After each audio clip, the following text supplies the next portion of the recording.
Welcome, ladies, gentlemen, and everyone else, to Equality News, the weekly show where we cover LGBTQ plus topics and everything else that has to do with equality that the other news peoples are not willing to cover. I'm also here to strike up a conversation. Let me know what you think in the comments below. If you think I'm wrong, if you agree with me, just tell me whatever you want in the comments down below. Or if you want to strike up a personal conversation, you can DM me on my Instagram right here. Now, since this is the first episode, I do want to clarify, I'm going to be trying to do this weekly. I don't know what day yet, so let me know what day you would like to see this weekly news show on, right up here. And also, don't be worried, we will have the regularly scheduled live streams on Saturdays, and as we're getting into summer, we will be posting weekly videos on Sundays. So make sure to subscribe so you don't miss any of that stuff. Anyways, enough random crap that you don't care about and self-promotion. Let's get right into the topics we're discussing today. The first thing we're going to be covering is a new pride flag. What?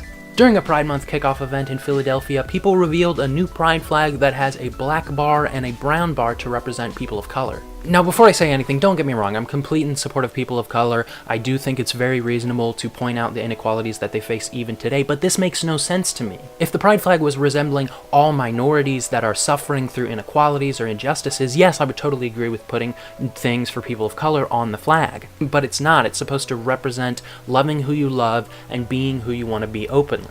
Editor's note, and by editor I mean me, Lily. After doing further research, I realized this quick mention really doesn't do it justice, so later this week I'll be releasing an in-depth video on what the flag represents and what this change means for the LGBTQ plus community. That's just my opinion. Let me know what you think by DMing me on Instagram or leaving a comment down below. I want to see what you guys really think about this. The next topic I want to cover is a quick one, but 2016 was reportedly the highest year for LGBTQ killings in the USA. Now, many argue that 17% increase in killings of LGBTQ people was widely contributed to by the Pulse nightclub shooting.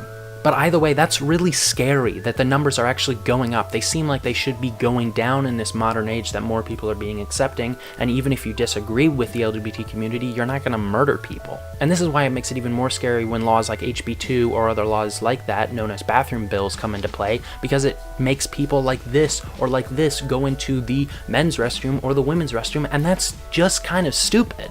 Let me go on a rabbit trail real quick, and I want to say that I do understand people being afraid of creeps and, rapists and all these creepy people who pretend to be transgender, even though the statistics of that are insanely low, like basically non-existent. I understand uneducated people being afraid of that kind of thing, but everyone ignores the fact that, like I mentioned, this little girl who's transgender has to go into the men's restroom. And the main fear that people always cite of, oh, I don't want a man going in the bathroom with my wife. Well, these men are now legally forced to go into the bathroom with your wife if they are in one of the states that has a bathroom bill like that. Anyways, enough rabbit trails, let's get to our next topic. I noticed an article titled, LGBT Trump supporters dismayed over pride marches becoming resist events. Now, being in a place where you support Trump yet are LGBTQ is a really hard place to be in because a lot of people will kind of alienate you from the community because of your political standpoint. I think it's even more powerful and brave for someone to support Trump if he outright speaks up against their people group, because then it shows that despite his views against them, they still support his other policies. And don't get me wrong, no, I disagree with 99% of Trump's policies and 99% of what he says. He's really just a stupid person. But I'm not going to get into all of that because you can literally go anywhere on YouTube and see a bunch of people saying the exact same thing. But no matter what your standpoint is on that, I do not believe you should alienate someone from the LGBT community just because they believe in someone or support someone that you don't agree with. Let me know what you guys think in the comments below, or as always, DM me on Instagram. I'm actually really interested to see you guys' opinion on this. One quick last story I want to cover is Christian soccer player Jaylene Hinkle quitting the US women's soccer team because they said that they would be wearing rainbow-colored jerseys in celebration of Pride Month.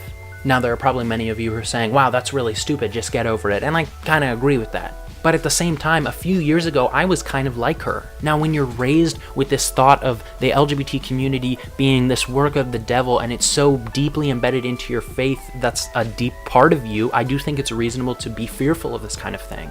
But the problem is, I still don't think it's reasonable to quit a soccer team. Now, again, that's of her own will. She's not harming anyone else. She's only making a statement and doing something because it goes against her faith. No one's forcing her to quit. She's doing it completely out of her own will. So I don't think it's that big of a deal, although I think it is kind of you could have gotten over that kind of thing.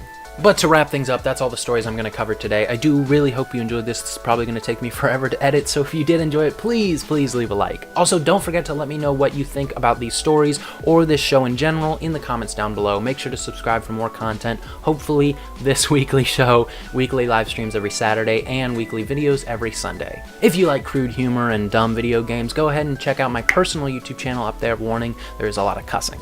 Anyways, this video is too long already. I will see all you people next week. I don't have an outro yet. Please tell me what the outro should be. I need your help.